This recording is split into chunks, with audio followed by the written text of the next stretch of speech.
Amahoro y'Imana akomeze kubana namwe, nizere ko mumeze neza aho muherereye hose mu mpande enye z'igihugu ndetse n'abadukurikiye muri hanze yacu. Ni Mivida 24 akaba ari Mivida MorningSport tugiye kubagezaho kabisa, duhereye mu Rwanda, Afrika ndetse n'i Burayi, cyane ko transfer zikomeje kuvuza ubuhuha. Ngenda adolphejaaneman uri kubasuhuza. Duhereye mu ikipe ya Rayon Sport, cyane ko mu Rwanda nta namakuru menshi ari kuhavugwa cyane. Ikipe ya APR Fc ibereye muri Sekafa, izindi ziri aho ngaho zitatanye imyitozo ari zitaratanyira, zirimo za Kiyovu, zirimo za Etenseri gutyo.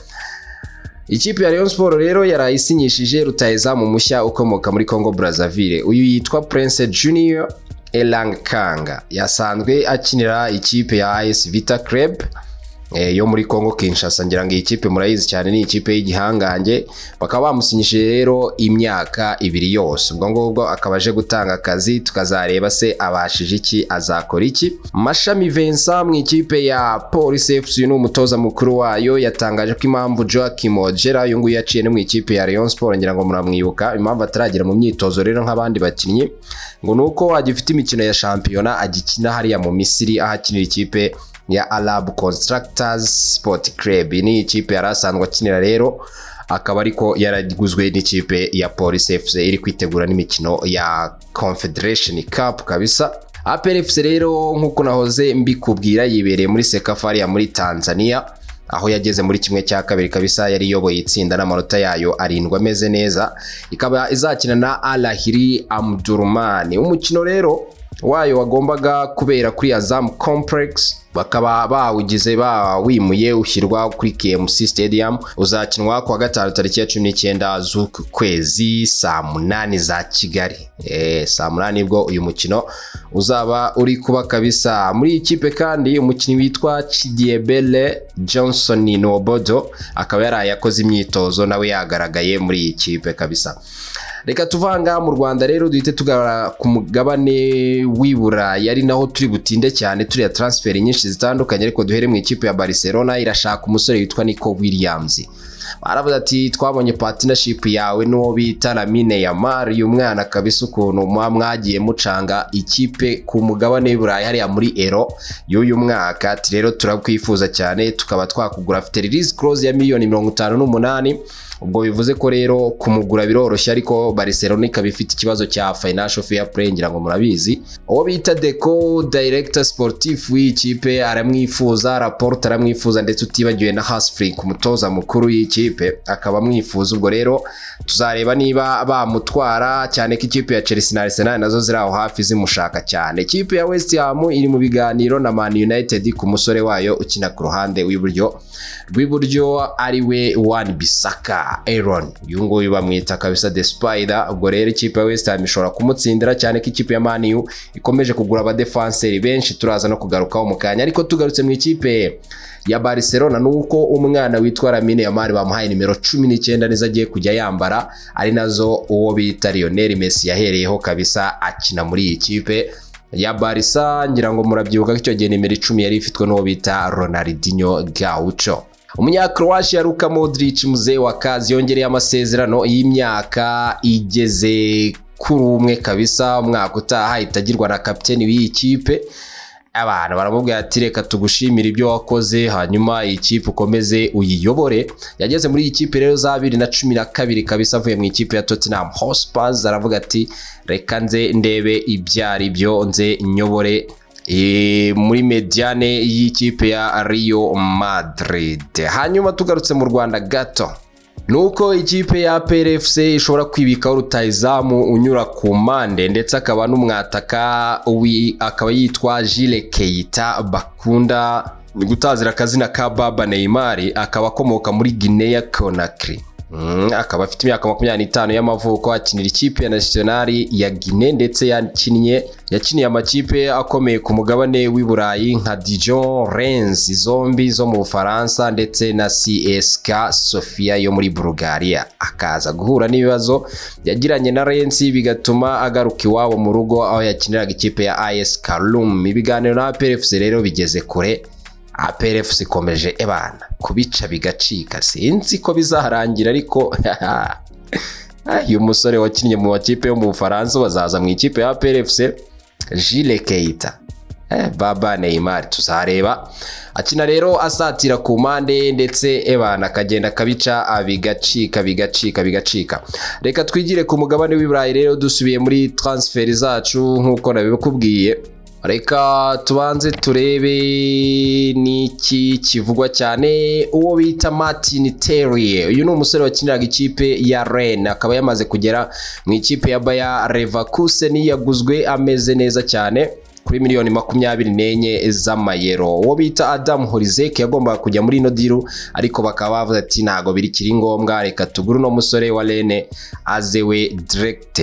Uyu musore nawe uyakiniraga ikipe ya Are Saint Maxime, muramuzi mu ikipe ya Newcastle, ibyo bikomeje kutamuhira kabisa. Ubu ngubu yibereye mu ikipe ya Fenerbahce aho yagiye kuyikinira umwaka wose ari mu nizanyo. Jose Mourinho rero yaramushakaga cyane, murabizi ko we usigaye toza ikipe ya Fenerbahce, akaba yamubonye rero ku nizanyo. Ariko uyu musore igitangaje n'umushahara we ugomba kumanuka nyine, murabyumva ntabwo ikipe yo muri Turkiya yahemba nk'izi kipe zo muri Arabia Saudite zakamejeje kabisa.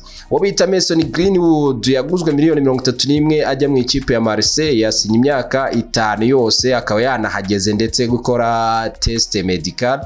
Uyu musore rero akaba muri close mu byo yasinye. Ikipe ya Marseille iramutse ishatse kumugurisha mu myaka iri imbere, 1/2 cy'amafaranga cyajya mu ikipe ya Man U. Tuvuge niba bamugura nka miliyoni 150 zahita zijya mu ikipe ya Man U. Nuko byifashe rero kuri uyu musore kabisa, ukina ku ruhande cyangwa se agakina nka playmaker. Basore baba bakina batanga imipira direct ku bataka. Indi transfer nuko bita Marcus Lewis. Uyu ni Marco Lewis amaze igihe akina ikipe ya Dortmund, yayibereye kapiteni. Ashobora kuba rero yegereje kujya muri La Galaxy cyangwa se Los Angeles Galaxy, ni ikipe yo muri MLS cyangwa se Major League Soccer muri Amerika. Akaba rero agomba kugerayo kabisa, akaba yakinira iyi kipe nawe ubwo agiye kwishakira amafaranga cyane ko ari mu zabukuru. Hanyuma transfer yasekeje abantu, yatunguye abantu, byabaye ibibazo ku munsi w'ejo. N'umwana witwa Leny Yoro. Uyu Leny Yoro akinira ikipe yakiniraga nako kuko ubu ngubu yamaze kwigendera rwose, yageze mu ikipe ya Manchester United. Bari bazi ko azajya mu ikipe ya Real Madrid, ibintu byaravuzwe byarahindiriye, ariko ikipe ya Real Madrid yo yagumaga ivuga ati tuzamugura hagati ya miliyoni 20 na 25, baguma bizigiza. Uyu mwana rero akaba yamaze kwigira mu ikipe ya Manchester United, aguzwe miliyoni 50, hariho ndetse na 12 za add-ons agomba guzatangwaho. Akaba rero ari umufaransa n'ubundi yakinaga ikipe ya Rennes. Muri sezi ishize yakinnye imikino igeze kuri 32, atsindimo ibitego 2. Ni umudefenseur central, atera tackle zigeze kuri 36 zose ziri complete, interception 36 zose ziri complete. Hanyuma clearance izari 97, hanyuma pass accuracy yari 92.2% kabisa. Amara imikino 13 yose adatsindwa igitego, mu izamu yabaga arinze, ari umudefenseur waryo. Bivuze ko ari umukinnyi ukiri mutoya kandi mwiza. Leny Yoro rero akaba yageze mu ikipe ya Manchester United, ubwo hasanze umusore w'umunya Kanumve, ni umuhorandi uherutse gusinya ndetse yanakoze interview ku munsi w'ejo kabisa, nawe ya mbere mu ikipe ya Manchester United, bakamwita Joshua Ziri. Bose basinye imyaka 5, ubwo deal yabo igomba kurangira 2029. Urabona ko ari projet Eric Ten Hag ndetse n'abaherwe b'Abongereza n'Abanyamerika bari kuvuga ati reka turebe ko ikipe yacu twayizanzamura ikava muri yambaye yaje. Utsibye n'ibyo kandi baracyashaka abakinnyi barimo nka Manuel Ugarte akina mu kibuga hagati, utibagiwe ko bagishaka uyu mugabo Delight, nawe ni umudefenseur, ndetse utibagiwe na Braithwaite wo muri Everton, nawe ni umudefenseur. Ubwo ni ibintu nyine bakomeje gukora, bari no gushaka ndetse n'abandi bakinnyi bo mu kibuga hagati. Ni ibintu tuzagenda dukurikirana tubagezaho breaking news uko bigenda abyifata kabisa. Hanyuma hari umusore wakiniraga ikipe ya Hellas Verona bamwita David Joan Cabal, akaba yamaze kugera mu ikipe ya Juventus kuri miliyoni 10 na add-ons ya miliyoni 2 z'amayero. Akaba rero agomba kuhagera, ubu yanagezeyo. Kwanza ari gukora icyo bita medical test. Stefan Savic nguyu yari amaze igihe kirekire mu ikipe ya Atletico Madrid, yamubwiye ati niba ushaka kugenda wagenda kabisa. Ashobora kwerekeza rero mu ikipe ya Trabzonspor, cyane ko yamubwiye ati we waza tukagusinyisha imyaka 3. Amaze gukura nawe yakinaga muri defense, ariko baramubwiye ati niba ushaka kugenda wagenda. Trabzonspor ni ikipe yo muri Turkiya, nayo iri mu makipe akomeye inyuma ya za Galatasaray na za Fenerbahce. Ubwo ngubwo rero akaba isaha ku isaha nawe yayisinyira akigendera nta kibazo gihari. Namba Al-Ittihad nayo niyo muri First League cyangwa se muri Ligue yo muri Arabia Saudite, iri gushaka uwo bita Musa Diaby. Uyu ni umusore wakinaga ikipe ya Aston Villa yo mu Bwongereza. Bakaba rero bakomeje kugenda babyigaho ibye bakrebe niba bamujyana muri First League ajye kwikinirayo nta kibazo gihari na gatoya. Anderlecht iri gushaka umusore wa AC Milan bamwita Jean-Carlos Samich. Bakaba bamubwira ati rero waza tukaguha abana aho wajya ukina bihoraho, apana aho ngaho burya bench. Ariko ikipe nayo ya AC Milan ikabivuga ati ahubwo reka tukongera amasezerano, ubwo turaza kureba uko byarangira.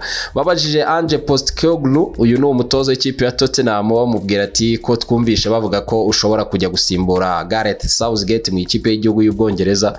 Aravuga ati ibyo ngibyo ngiye nari nisinziriye ngiye kumva numva abantu babivuzeho, ariko ati ngiye ntabyo nziho rwose, ngiye ndi umutoza w'ikipe ya Tottenham Hotspur, ibindi rero ntago bindeba nta nubwo mbyitayeho. Adrien Rabiot agiye kuva mu ikipe ya Juventus nyuma yuko abaye free agent muri uyu mwaka. Bivuze ko agomba gushaka indi kipe yakinamo. Yagiye ashakwa n'ikipe ya United ariko yanga kuyijyamo, ubwo rero ari free agent. Ubwo amakipe ku mugabane w'Uburayi yose agiye kureba niba yamwibikaho. Ni umusore ukina ikipe y'Abafaransa w'umuhanga, ariko nawe utangiye kugenda kuramo gake gake, mu gihe ku mugabane w'Uburayi abantu bari kugenda bigurira abasore bakiri batoya bavuga ati no kubaka projet ziri hejuru y'imyaka 5, cyane ko financial fair play muri biriya bihugu iri kuvuza ubuhuha.